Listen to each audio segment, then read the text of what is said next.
Welcome to the Manufacturing Austin podcast. I'm Kevin Fincher, your host today.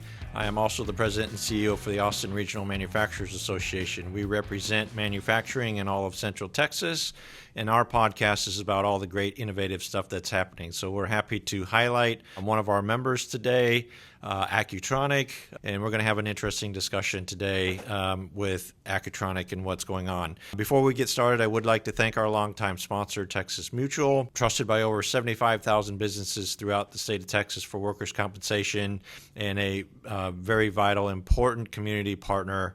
And so we thank Texas Mutual for once again being our longtime sponsor for our podcast series. I'd also like to thank Mylan Media, our producers of the content and behind the cameras today. So thank you again for producing the podcast. Before we get going, I do want to take a moment. We are filming this a few days after the catastrophic, tragic incidents that have happened in Central Texas, both along the Guadalupe River and to the north on the San Gabriel, and our friends up in Georgetown. And our hearts go out to the families and all of the individuals who have suffered tragically through that. It is not lost on us, the situation. And so we have, again, as a community, rallied around that to try and support the different agencies. And so please take a look at any of the different agencies that have been posted on our website, our LinkedIn website, and support what's going on with the rescue efforts and the recovery efforts as well. And so we want to pivot today and bring you, again, I think an interesting discussion around little microjet engines and actuators and hopefully a learning process for me. So I want to introduce our guest today, Florian Aigrain from Accutronic, the CEO. Florian, hello, welcome. Thank you for having me, Kevin. All right. If I can just add to your words, our condolences, prayers go out to the families affected in Central Texas after the tragic events last weekend. Yes, thank you. We were talking about this a little bit and just how we can rally around and support on that. So thank you for those words. We appreciate that. We know Accutronic is there to back We care up about our we care about doing the right thing. We care about, we all do, about our neighbors and friends and family. Yeah. Thank you. So you were actually supposed to be our first guest when we rebooted this podcast series, and for various, I think, scheduling and flight, you're one of those Uber commuters right now coming over from Switzerland. So, but I think hopefully you're about to become a new proud more present Texas. in Texas would be good. Yeah. So let's just start with that, a little intro of yourself and your background and how you ended up here in Texas. Thanks for having me, and thanks for hosting this. A great opportunity. Yes, I regret not having been able to do this months ago, but we're delighted to be here. And delighted to support the great work in your leadership, too, and your team's leadership. Well, and I should say, Shelby Childers is one of our board members and very active, and Accutronic has been a big supporter of us. And so we, again, we love members that are engaged with us so that we can engage back. So thank you. The more we can do to support, the better for all of us. Yeah. Look, I grew up in New York, went to school in Virginia, started my career in finance, big corporate finance, so slightly non-traditional route into aerospace manufacturing. I feel like I was born to do something like this. Very, very happy where I am today. But when we acquired the Accutronic Group back in 2015, it was very clear to us that we were going to use that brand leadership as a platform for growth in a number of different areas, either M&A, transactions, or organic R&D. And we've been pushing hard on that ever since. Now, the previous owner had a facility over in Switzerland and in Pittsburgh. Those were the historical homes of the business. And so for those reasons, I actually split my time now between the international business and the Texas business, this Pittsburgh as well. The biggest part of our business, which you may know, we are the global market leader in very, very high performance motion simulation and test equipment. This is capital equipment that's used either on the factory floor or in the R&D lab to test and calibrate navigation systems, navigation units and sensors that are used in everything that flies, navigates, sails, in space, rockets, missiles, etc., and commercial civil applications too. And so over the last 80 years, you can even go further, 120 years ago, some of the predecessor companies that have fed into the Accutronic IP today have been developing these very, very specialized simulators, rate tables, positioning systems to test and calibrate almost every navigation system that's been used on flight vehicles in the free world for the last sort of 80 plus years. Yeah. And that business traditionally out of our Pittsburgh home and our international locations, which today have expanded and include not just Switzerland, but France, Germany, and India as well. Back in 2017, we had identified a desire to grow into all things autonomous, uncrewed, unmanned vehicles. It used to be that missiles and drones were two separate worlds. There's a lot of overlap now. I would call it fungibility. Everyone wants the $100,000 missile, right? So lower cost flight vehicle, uncrewed flight vehicle. We're really talking about this kind of scalable, attributable mass production that is the future of where we're going, right? That's right. Some people call it attritable. What does attritable mean? It has to do with the cost to produce a single unit is sufficiently low that you can field many, many of these units. You know, sometimes we're talking the hundreds or in the thousands per engagement.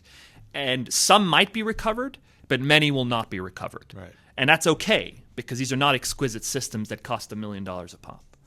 These are hundred or multiple hundreds of thousands instead of millions per unit. Others would refer to it as affordable mass, again, related to what I just described. Swarming systems, mass fires. Different people have used different terms.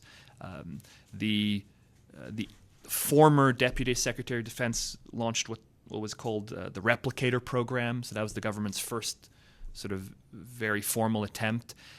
And there's generally very strong government support to head in this direction. And we've seen a lot of this being proven out in theater, in places like Ukraine, etc. Plus, of course, the important deterrence we need in the Indo-Pacific region, where there's a tyranny of distance and very sophisticated adversaries that will require sophisticated products.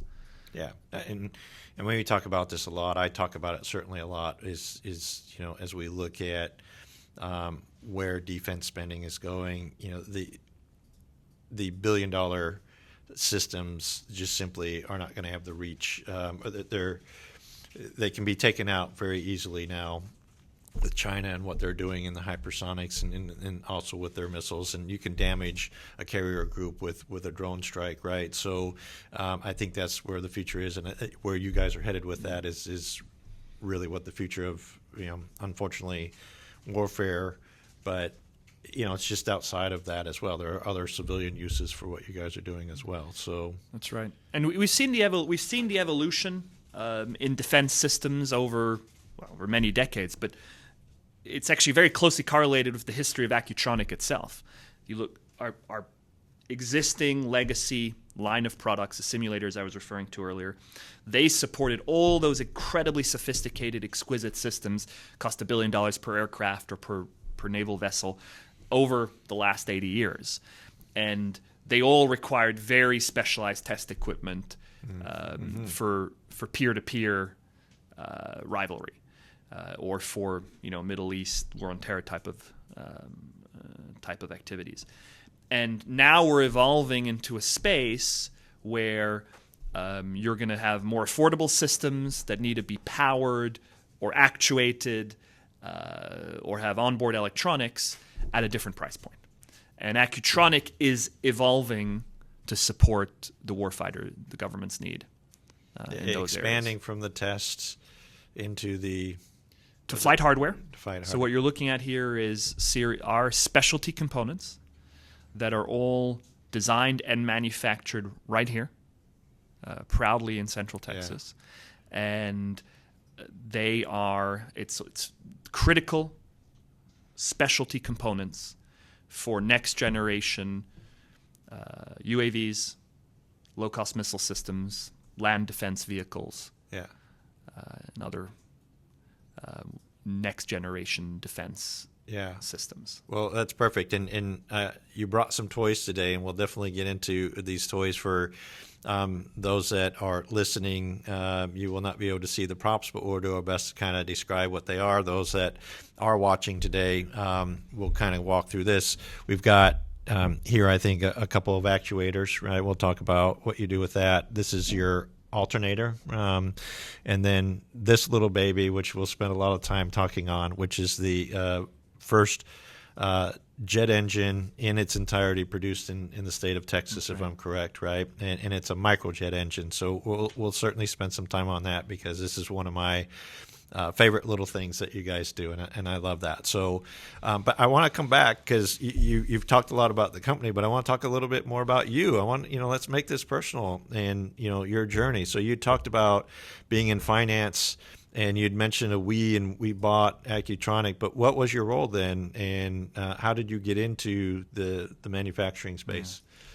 So it's the company, and your efforts are more important than me, but fair enough. I'm gonna run with it. I hated every moment of my finance life. I'm exaggerating a little bit. I'm a recovering CPA, so I'm right there with you. Yeah. But I would do it, just to be clear, I would do it again. So for all of you out there, sometimes you got to invest, you got to get the skills, you got to get the experience. I would absolutely do it again. The work ethic, the fundamental skill set, the understanding of whether it's accounting, financial valuation, markets, and what it means to work hard, and what good leadership looks like, were incredibly worthwhile. And so I wouldn't hesitate to do it again. And had I been given different opportunities, my life might have looked very differently. But I left the comfort, or the relative comfort, of large corporate finance to do more entrepreneurial investing for a few years, traveled the world doing that. And then my family had the opportunity to acquire the Accutronic group in 2015.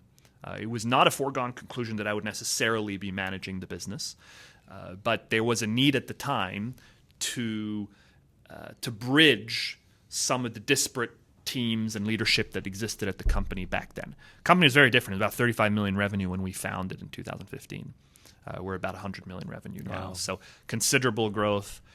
We're not going to stop there. A lot of bold, ambitious growth plans, though we do it in a very thoughtful and sustainable way. And I was very fortunate to be put in this position to help bridge the leadership gaps and the marketing approaches that we needed back then. And of course, I've relished the opportunity and the challenge since then. Yeah. And some of the most important investments that we've made in the last 10 years were done on the basis of strategic discussions that I curated internally. Most important of which is, of course, our aerospace components division, which is now headquartered in Central Texas. Yeah. So let's talk about that a little bit, right? Because you had talked about the East Coast. You've made an investment, a significant investment, and it's still ongoing, right? You've got the two locations here. We'll talk about Bastrop and what that factory is going to look like, but the new location on Ed Bluestein. And first of all, why Central Texas? What attracted you to come here and say this is where we need to be? So as we were looking at developing this product line, we very happy in our historical home of Pittsburgh. Pittsburgh's been a very good home for Accutronic for many, many decades. Pittsburgh, and there's good programs up there, Carnegie and all of that. Very good universities, right? Good programs. They do have a defense industrial base. Yes. They do not have much of an aerospace base. There's biotech, medtech, robotics. The city has done well in transforming itself over the last few decades, and continues to treat us very well as a home for the legacy product line. But not a ton of aerospace. Defense, yes, but not a ton of aerospace. And for that reason, plus the fact that it's always good to have different catchment pools of talent, if I can call it that, I made the decision, call it eight or so years ago, to explore other locations to house our aerospace business. And so we did a national search, as you would. Southern California has a lot of talent, legacy talent there. A lot of even new companies trying to make a go of it there. Of course, given the specialization of some of what we do, it's not necessarily easy to bring people in there. You can tap into the local talent there, but you're not necessarily going to relocate people there. Looked at South Carolina, where Boeing has a factory there. Looked at other regions, and we ended up settling on Central Texas as a very attractive middle ground compromise. And there's something for everyone here. That's what we found. So we've brought in folks from the Pacific Northwest who want to live downtown, have that urban lifestyle. We've brought in folks from the Midwest who want a few acres of land, sort of ranch country, and they can do that in the suburbs around Austin or further out. Very hard to move people out of Florida, but we have been successful in moving a few people out of Florida, and of course they can get it suburban, and the weather is similar. So we've been able to attract a broad cross section of people because Central Texas has something to offer. Did Army Futures Command being located here? It helps. It helps with the ecosystem. Yeah, they are not a direct customer. We're not chasing contracts directly there, but it helps in terms of the ecosystem. Yeah, very good point, right? So you talked about aerospace is, a little plug for our expo and conference coming up October 1st and 2nd. Aerospace will be the featured industry this year. We're very excited with some of the conference panel and content that we're bringing, but it is a burgeoning, we call it aerospace and space, right? I think you sometimes have to differentiate that, and just a lot of things that are happening around here with SpaceX, Firefly, Cesium, Astro, and we have this big convergence right now. So yeah, aerospace in that ecosystem. So that was a pretty important decision to attract and bring you here, because we're going to see a lot more talent coming into the market. Look, they're great schools too. That's important. What we're doing, some of these product lines, we're the only game in town in Texas. And so with the great schools, A&M, UT, Texas Tech, Texas State, if a lot of those young graduates, they want to end up in the Austin area when they're 22 years old. And if they want to work on these sorts of products, there's not a lot of choice. Yeah. So once you have established talent in, you have mentors in place, and then you have a pipeline of young graduates, that can work pretty well. Yeah. But you have to invest. You have to be willing to invest. None of this comes easy. Yeah. Well, we were talking beforehand that regardless of the pockets, it's the talent in what you guys are doing is developing. Is that a way to say it? It's not like you're producing a lot of people in the little jet engine engineering space, right? That's a growing. So it is notoriously hard to find turbine engineers. Firstly, it's a very niche engineered product. Some of my engineering friends and colleagues would, I'll get in trouble for saying this, but I would argue it's one of the hardest problems in engineering. Why? Because there's a rotational mechanical problem. Yeah. There's a static mechanical problem. There's a material properties issue, control theory. There's a chemical engineering issue, aerodynamic fluids, and heat transfer, dynamics. They're very. I would argue it's a harder technical problem to solve than rockets. Solid state motor explodes. If you can control that, you're in fairly good shape. The number of disciplines required to make this work is quite special. So you really have to have a diverse team of engineers working to solve or these. Very experienced people that can corral the energy of who you're bringing in. Interesting. Okay. So at an entry level, that's just fine. Yeah. But of course, Texas doesn't have a ton of existing turbine expertise. Yeah. We're the first ones producing jet engines in the state of Texas. So by definition, there's not a lot of expertise. Well, we like to say Texas is leading, and this is an example of being first to market. So we're so excited to have you guys here and really leading on this technology. Let's pivot a little bit because, you are a world traveler. You just came from a pretty big show, the Paris Air Show. What's it like to be at the Paris Air Show and see everything that's going on? And what to you kind of stood out this year? Did you see the future? Did you see where the future might be headed with the air show this year? Yeah.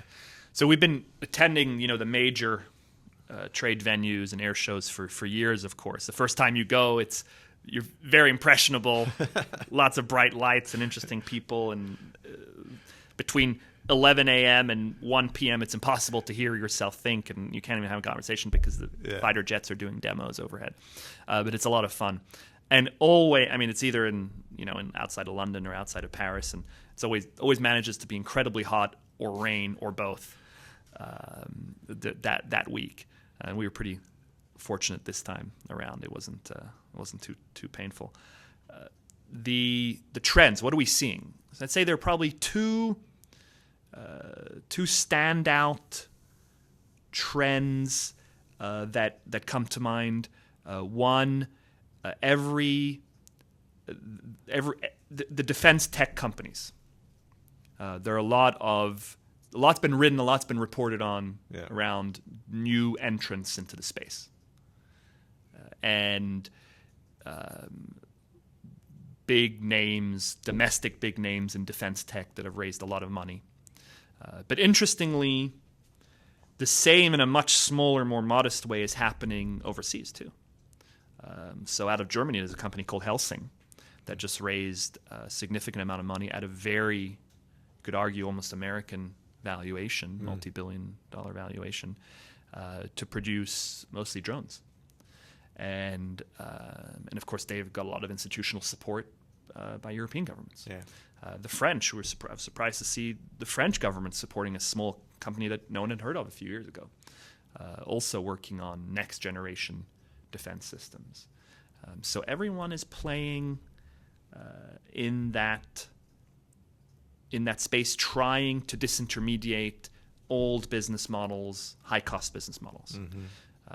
And that's a new development. The other trend that I would identify is the desire to create bridges and partnerships. So you may have seen Anduril announced a partnership with Rheinmetall. So very new, dynamic American defense tech company with very old legacy German hardware manufacturer. And they'll be building defense systems mostly for the European market. I think those sorts of partnerships are very new. In some cases, would have been unthinkable a few years ago. Yeah, interesting. Some of my perceptions. I would also add that they've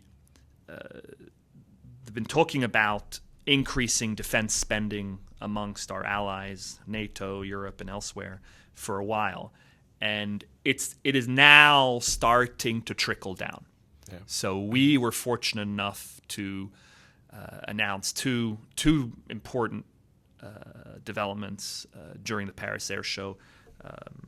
Safran selected us for their refurbishment of rate tables over the next few years, so significant volume there. And Thales out of France as well has chosen us as their strategic rate table supplier. Yeah. And we've been waiting for this to happen, but it is now finally starting to happen. It takes a while in the defense ecosystem. The trickle-down effect takes a while, but it's now finally starting to happen. And we would expect the same in this sort of hardware as well. Well, and I know, the U.S. has been pushing hard on NATO to say, you guys need to step up your defense spending. The U.S. cannot continue to support at the level that we've been doing. So it's really great with some of the announcements now to see the European Union countries step up and do that. And part of that probably is what's happening in Ukraine, and it's a wake-up call to say that we do need to invest in ourselves and be a part of that. Yeah, big success by the current administration in make at the recent NATO summit 5%. It's effectively more than doubling. You could say over the next 10 years NATO spending. That's really quite remarkable success. Yeah. So and we need that, right? Because as the U.S.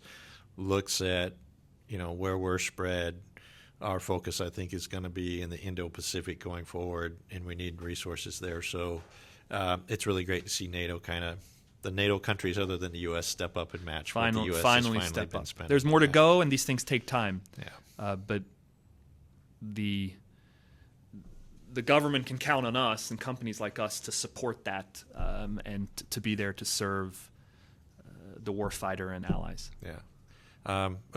What you talked about some of the trends, but what was the coolest thing that you saw? It's part of a party, right? It's kind of like the South by of aerospace. Everyone's wearing suits and ties. Well, yeah, that's true. Or almost everyone is.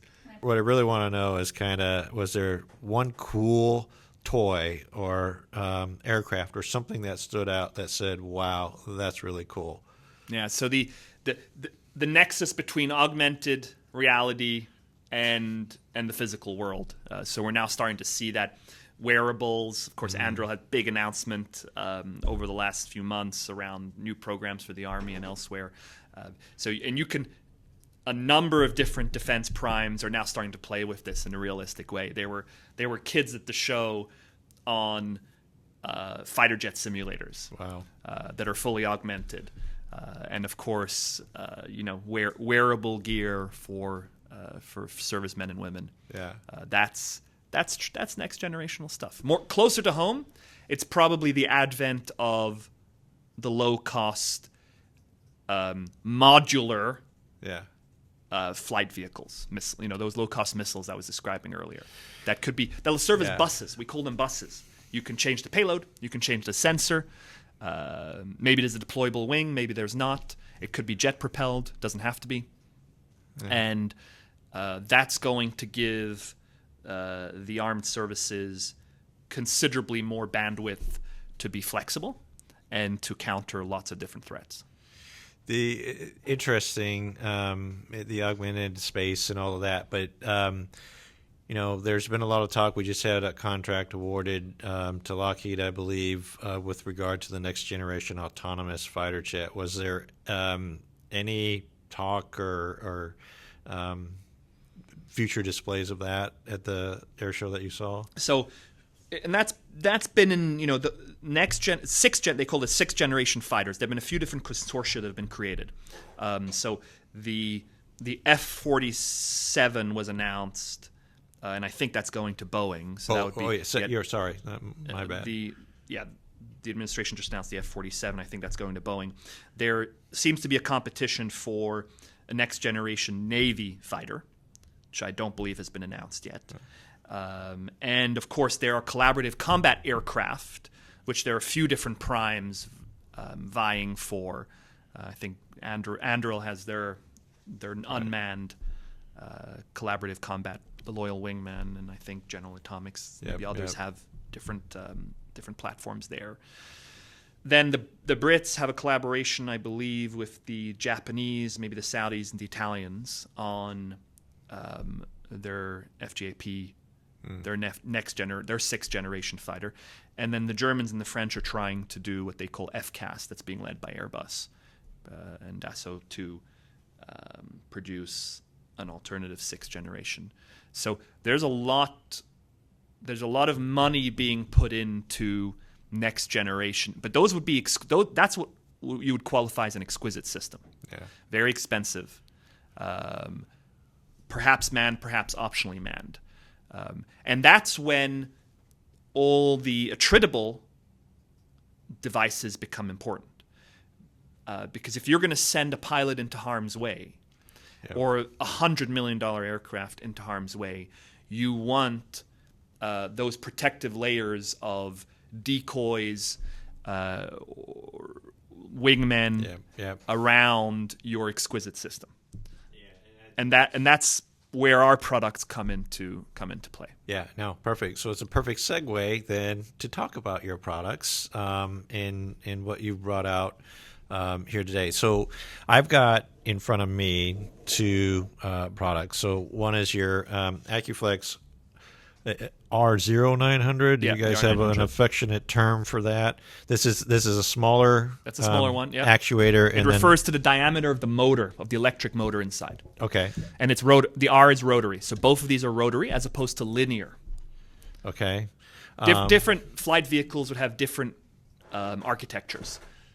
So you could imagine these actuators being used to control the flaps or the flight control surfaces of an aircraft. That's where I traditionally think of an actuator. An aileron, a rudder, Yeah. flaps, elevators, fixed-wing aircraft have to move those flight surfaces to go up or down. Okay. And that's a larger one for where more torque or weight is required. So, and are there larger sizes that you guys are producing? We can do from larger this? and we can do smaller. Yeah. Smaller starts to get finicky, but you can do larger and you can make them more complex. Okay. So we build servo actuators. These are electromechanical servo actuators, not hydraulic systems. Traditionally large manned commercial aircraft, they do have electromechanical systems, but the big systems tend to be hydraulic in nature. The smaller the aircraft, the more it lends itself to electromechanical. And historically, manufacturers of small to mid-sized drones, I'm not talking about the large drones are really equivalent to a small airplane. But small to mid-sized drones would use very cheap, often foreign-made servo actuators. Right. And that's a supply chain weakness. Right. Insecurity in the supply chain. And of course, those manufacturers tend to not be flexible, not do customization, because the business model doesn't lend itself to it.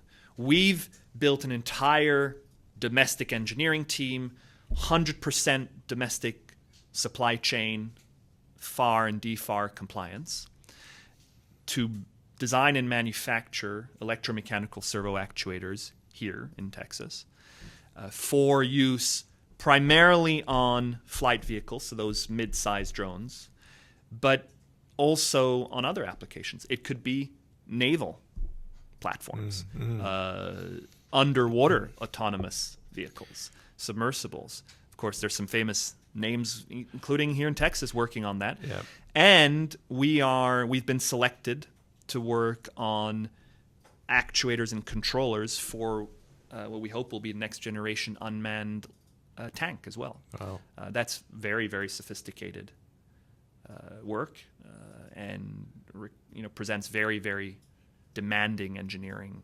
challenges. Yeah. Problems to solve, though. That's what engineers love to do. That's what engineers love to do, and our engineers do it well. We have a lot of demand for some of these, so you have to very carefully pick and choose where you're allocating your time. And we have to, we've made a commitment to our customers and to the government, the taxpayer, that we are investing. We're not just sitting around waiting, for handouts or for grants, right, or for someone else to pay. We have proudly co-invested our own capital for years in developing some of what you're looking at today. I love it. And that's great. And I think that's what we definitely need. You'd mentioned, I know years ago, it seems years ago, maybe sooner, we talked about drones, and the only place you could buy drones was from China. And we know the problems that came with China and using those drones. Certainly, the Ukraine theater showed and exposed, again, supply chain. So I'm so excited to hear that you guys are bringing part of that here, making it in Texas, making it in the U.S. These actuators, this is really critical supply chain weakness or risk. So many of these electric motors you're looking at here on your left, and actuators, so much of that was foreign supplied. So this is an alternator that you're holding. It's used to generate onboard electrical power with an internal combustion piston engine that's turning, the shaft's turning a propeller. And that we've been building those for 20 years. We acquired a business in Maryland in 2019.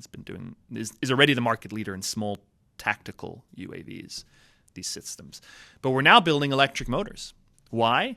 Because we had a very, very important customer come to us a year ago and say, we the electric motors that we were previously purchasing out of China have now been export restricted out of China. We need a reliable American source. Yeah. So we're seeing a lot of that, hearing a lot of that as we start to call it a trade war. We're already in the trade war with China, and we'll see where that goes. We talk about rare earth minerals, and if you're doing electric motors, I think rare earth magnets, minerals, the magnets, are an important part of this. Let me just kind of segue, because in this day and age, if I don't ask a question about tariffs and how that's impacting the business, I feel like I'm not doing my job. Like, how are the tariffs potentially impacting you? Is it driving some business onshore now and starting to equalize the cost, or is it creating some issues with these key components that you still have to source outside the U.S.? So much of what we've done, both in Pittsburgh and in Texas, has been based on domestic supply chain for a long time. So over the last few months, there have been some suppliers that have gotten concerned or scared. Shorter. The quote validity was reduced. People who were uncertain about where metal prices, for example, might go, and we're adapting. I wouldn't say it's a major issue at the moment. There were a few contracts that we had where foreign supply of parts or systems. We have to carefully look at those. I think it's all more or less under control. The magnets, or the rare earths, is a newer development last month or two, and that's really the Chinese limiting what's leaving, right, as opposed to tariffs that are tariffs at our border, and we've had to scramble now to find other sources of magnets and rare earths. Well, and that's really where I wanted to go with it. How do you address that, right? The U.S. certainly needs to start investing in rare earth mineral, not only mining, but the processing of it, right? People forget the refining of it. Can you find that domestically, or, is there another source with one of our allies, whether that's in South America or Australia? Yeah. None of it is really online in a big way yet. So there are a few domestic suppliers of magnets that are anywhere from 4 to 10 times the price of the Chinese version. Yeah. And that's just the reality of the world we live in today. So we are now having to build relationships with other potential suppliers. Do you see maybe some collateral benefit with Tesla being here and the investment they're making, in lithium and trying to drive some of that? I'm sure in the long term, yes. At the moment, the size of these magnets is so different than perhaps a large automotive direct drive electric motor. We're not talking about the same thing. Okay. All right. And as you said, the mining capacity is not really there in a big way, and the refining capacity is not there. Yeah. So this will take time. Well, copper prices are shooting up this week with the recent announcement that we just had a couple of days ago. Input costs, we'll see where that goes. Yeah, it's clearly input costs are going up. Yeah. For now, we've been able to successfully navigate that landscape. I think it's the ingenuity, and again, it's the American way, right? Okay, so now we just need to solve for a different type of problem, and hopefully it emphasizes the reinvestment in reestablishing the American industrial base, and so we got a lot of work to do to get there.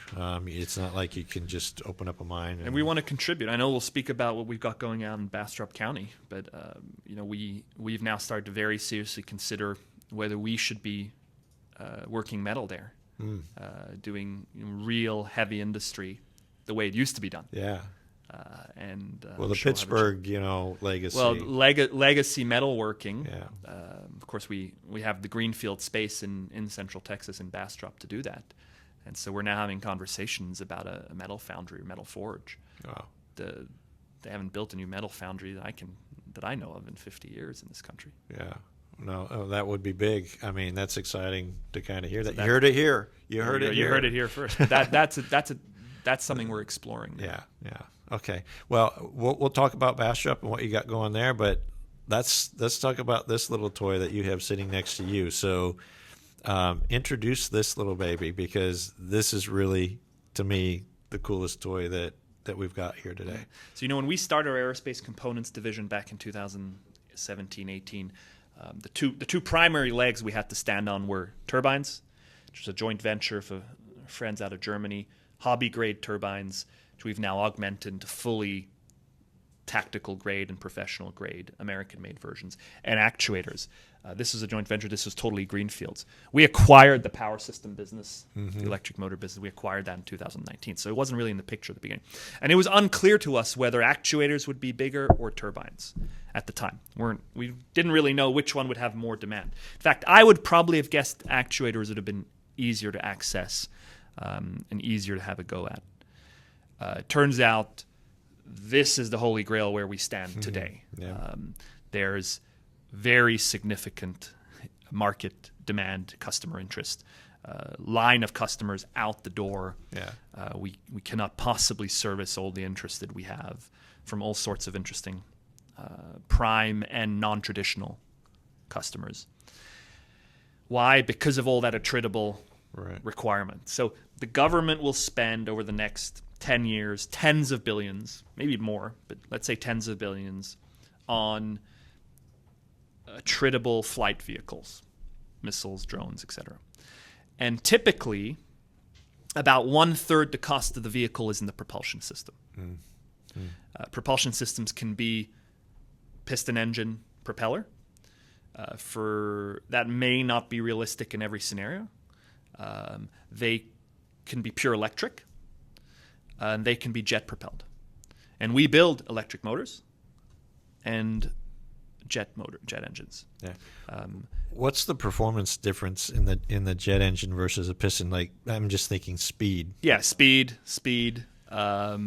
Propellers tend to be very loud. Of course, there are different ways of dampening it. Yeah. You can muffle some of this sound more easily. So it very much depends on the unique application. For those who are listening, you won't be able to see this, but just think of a large jet engine on an airplane, but shrunk down to a very micro level. The size of a shoebox. Some of them are bigger. It could be a few shoeboxes in size, but it's about the size of a shoebox. Yeah, and so we have the turbines here. You've got the exhaust pieces. I mean, it looks like a little model, I guess, GE jet engine you'd see on a plane. But it's very similar. So the basic principle, and I had to learn all this from scratch because I don't have that turbine background. Turbine technology is a part art, part science. The basic premise is it sucks air in, and there's a compressor up front. Then somewhere in the middle, there's what they call a combustor, where you inject your fuel, and the O2 fuel mix with the hot compressed air creates the bang. And then all that gets pushed through the turbine wheel at the end, and it blows out the back. And then, of course, the turbine wheel via the shaft is then rotating the compressor in the front. So it's an incredibly elegant solution that was developed, I guess, in the maybe the first developments were in the 30s, but really in the 40s and 50s and 60s, and it still stands today. Well, this is cool. I'm gonna gingerly put this back so Shelby doesn't kill both of us. Exactly, because we are under orders to treat this with great care, and so we are now there's an off-the-shelf line of these relatively low price point. That has its origins in the hobby grade world. Literally 20 years ago, these were remote control folks going into fields and tacking these very small jet engines onto mini, replicas of airplanes, and you would just fly these things around on a Saturday morning with your kid, with beers or sausages and stuff. And beers and sausages, man. They still do that, by the way. In Germany, you can go up to these air shows, and you got people swigging beers and white bratwurst and stuff, and it's a lot of fun. Believe it or not, that's where a lot of the legacy hobby grade product line came from. Wow. And in some cases, they're using those very low-cost microturbines on military or quasi-military systems. But of course now the government and the primes are realizing that you need augmented or more sophisticated or more reliable or supply chain secure versions of these. And so that's where Accutronic comes in. So we've built a entirely domestic supply chain secure, DFAR, FAR compliant, 100% made in America, designed in America, customized in America, aftermarket support in America, infrastructure to design and manufacture small jet engines. We measure the size of a microturbine in terms of pounds of thrust. So ours range from it could be very small, but let's say about 40 pounds of thrust through to several hundred pounds of thrust. This is probably in the 70 pound of thrust range, approximately.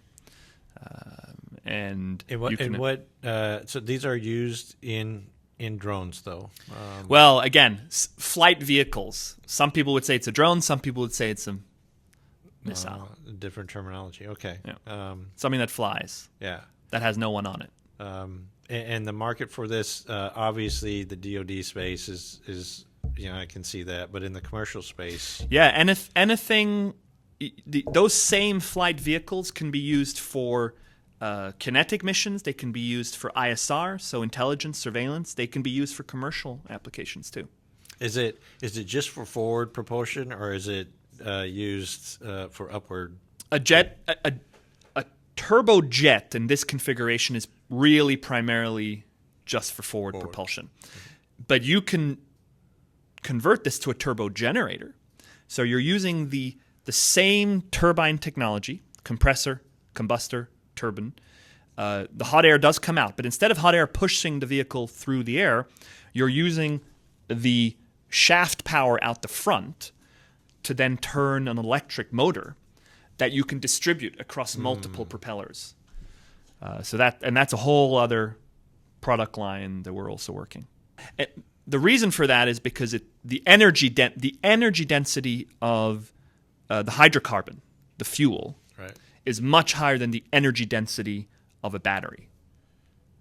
Okay. So if you want distributed electrical power, you either have a battery, it's very heavy, hard to recharge, it may not be comfortable in certain environments, or you could have a turbo generator that has easy to store, easy to refill hydrocarbon fuel.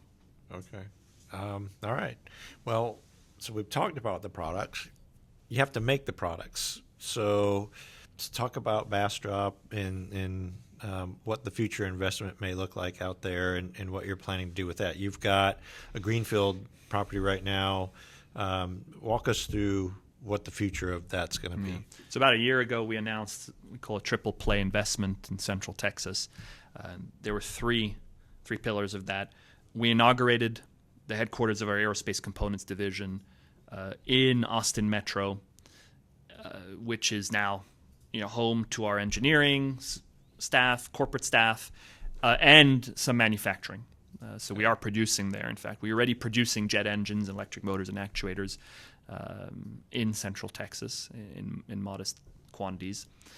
We then acquired 13.8 acres total greenfields land in Bastrop.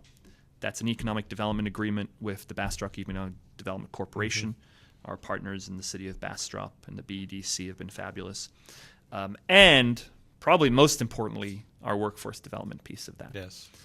The reason we settled on Bastrop is because we were so impressed by the Bastrop School District. They were present when we visited Bastrop during the site search process, and they were the most impressive local school district organization leadership team in terms of their willingness to put in place a cutting-edge apprenticeship program. Yep. So we have 14 acres of land. We're doing the civil engineering as we speak. We hope to start the civil engineering work later this year. And that'll, of course, consist of road work, utilities, water, wastewater, etc. And then we hope to build the first full-up jet engine factory in the state of Texas within the next few years. Some of the other components as well. Yeah. And as I was alluding to earlier, we've now even started to have discussions of how can we further support the reindustrialization, the production economy of the country. How do we bring American manufacturing back? And so we're now having early discussions around metalworking, metal foundry, metal forge capability. We have the land. Yeah. We're ready, willing, and able to do it. We just need to find the right partners to put that together. I mean, I was really excited to hear you guys thinking about that in bringing back, even more of the manufacturing, the metalworking piece, and so we're excited for that. We want to support you in all of that and lead the way. Yeah, that would be. I have to be honest with you. That is that's not an easy undertaking. Yeah. No one has built a metal forge or metal foundry in a long, long time. You'd have to carefully combine that with software and technology, new production methodology, with the old school pouring of metal and stamping metal into shape. We have the land, but we're going to need the right partners to successfully put this together. And of course, it's a vertical integration play for us. Yeah. All of our components need some of that, but it also directly will support the region and the national defense industrial base. Exactly, right. I think it's critical, and if we can establish it and show that it is viable, right, then maybe we can see some more investment, because you can't have your industrial base without that initial process. The metal, the refining of the minerals, all of that is very important. So again, very excited that you guys are forward thinking in that nature, and what you need to do to be totally vertically integrated in where we're going. So we need more of that, and let's talk about that. Keep talking about that, because I think that's very important. Let's kind of close this out and come back. You talked about Bastrop and the ISD. We love Bastrop as well. There's a lot of things happening out in Bastrop County right now, but we have. We host a Women in Manufacturing luncheon, and for the past couple of years, we've bussed out some of the Bastrop female students that are in the program out there and really treated them as VIPs. You are doing something now that we are very big fans of. It struggles sometimes to get these programs off the ground, but an apprenticeship program, right? So you'd mentioned that was one of the third legs of this investment that you're making. So let's talk about what you've done, and Jessica Camarillo has been fabulous in kind of leading the charge on that and pulling that together. You've got, I think, 3 students now, right, that are in the first cohort of this apprenticeship program. So talk about that and why it's important, because you come from a culture, right, Switzerland and Europe, where apprenticeship is just part of the training. It used to be part of the U.S., I think, in different trades, but is kind of fallen off. And now we need to kind of bring that back. I think it's very important, apprenticeship. So talk about your experience, and then why it's so important for you guys to invest in that.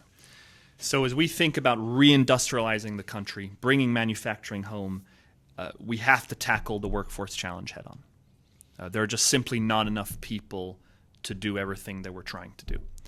So some of that will be technology enabled. You can imagine collaborative robots. And we are going to be investing in some of those tools. But we need to invest in human talent, in innovative ways, and giving people pathways from an earlier stage in life. So the Bastrop ISD was an incredibly constructive partner. We just renewed our MOU with them actually a few weeks ago. From the earliest conversations we had with the folks in Bastrop through today, in terms of developing this custom program. They have a manufacturing P-Tech program. A few dozen students just started. The first cohort is now going through their summer between their 11th grade and 12th grade years. And I pushed hard to not just have one or two apprenticeships, but actually have three, to give us as much of a head start as possible and show that we're real. And so we have the first 3 high school apprentices who are working on our production floor, assembling, testing, kitting, putting together aerospace defense product that could be out in the field. And considerable investment. So we registered our apprenticeship program with the federal government, right? Department of Labor. It's a federally registered program. It's done at the high school level. So these are students who are going to earn a living wage before graduating high school. They graduate then with their federally registered apprenticeship papers and their high school diploma. And if they like it, if they do well, they'd have an opportunity to then join either full-time or part-time with college pursuit as well. Yeah. We, as you mentioned, because Accutronic has activities in Switzerland and Germany, which have very, very proud traditions, very long-standing traditions of apprenticeship programs, we spent a lot of money building up our team here to get best practices and get exposure to what was being done overseas, and blend, and this is the beauty of it, blend the best elements of the sort of Swiss dual-track vocational education system with the best elements of the American high school experience. It's only three kids to start, but if we are successful, hopefully in 10 years from now, they'll be writing a case study on this. Yeah. A lot of people have spoken about apprenticeship and workforce development. A lot of it is done at an older level. Very, very little of this is done at the high school level. Well, and we were the first corporate partner of the Bastrop School District. A lot of big companies out there, a lot of shiny objects that talk a big game. But we were the first to sign. We're so excited to see it, and thank you for the investment in that. And we hope that it sets a precedent now, that people see that. And you talked about, only 3. Well, you got to start somewhere, and this is not just a one-off, right? This is a long-term investment. So the next cohort, and as they begin to talk about the value of that program, right, we hope that, through this proof of concept, if you will, that other ISDs will see that, other employers will step up and help sponsor that, and we can continue to grow this apprenticeship program. We are excited. And we'd love to partner with others, either as a guinea pig, as an exhibit mentor, or frankly, to expand the program. Well, excellent. And again, one of the things that we love to talk about here in Central Texas is just the collaboration and how we work regionally to try and build the entire sector up. So thank you again for the willingness to do that. We had talked about workforce. We talked about the technical aspects, but one last thing we'll just hit on workforce that I'm hearing a lot more about these days is when we talk manufacturing workforce, it's not just the CTE skills, it's also the back office. It's HR, it's the accounting, IT. There's a need back there, and so we will bring that and flush that out a little bit more. That workforce is more than just the CTE component of that. I know I speak with many of our members who struggle to fill some of those other positions. I think that AI will help backfill a lot of those redundant tasks that we see, and we're starting to see that come on board. But again, we've talked about workforce is a very comprehensive top to bottom approach. So, we're up against it. This has been a great discussion. Sometimes you just never know where things are going to go. I love it when our members bring the toys in. This is great. Thank you for bringing in the toys, and Florian, thank you for spending your time. You're a busy guy. You're traveling the world, and to get you in here finally, I'm really excited. It took us about 6 months to make it happen, but we kept after it. So thank you for staying with it and being, willing to come in and do this. It's been fabulous. Thanks for having me. Yeah. Thanks for your leadership and your team's leadership, and we look forward to our continued contribution to the community. Well, that is great. And so with that, we will wrap up this session of the Manufacturing Austin podcast. You can subscribe to our channel on YouTube, and we hope that you'll follow us for future segments. We're going to continue to talk about really cool and interesting stuff that's happening here in Central Texas. So thank you, and until next time.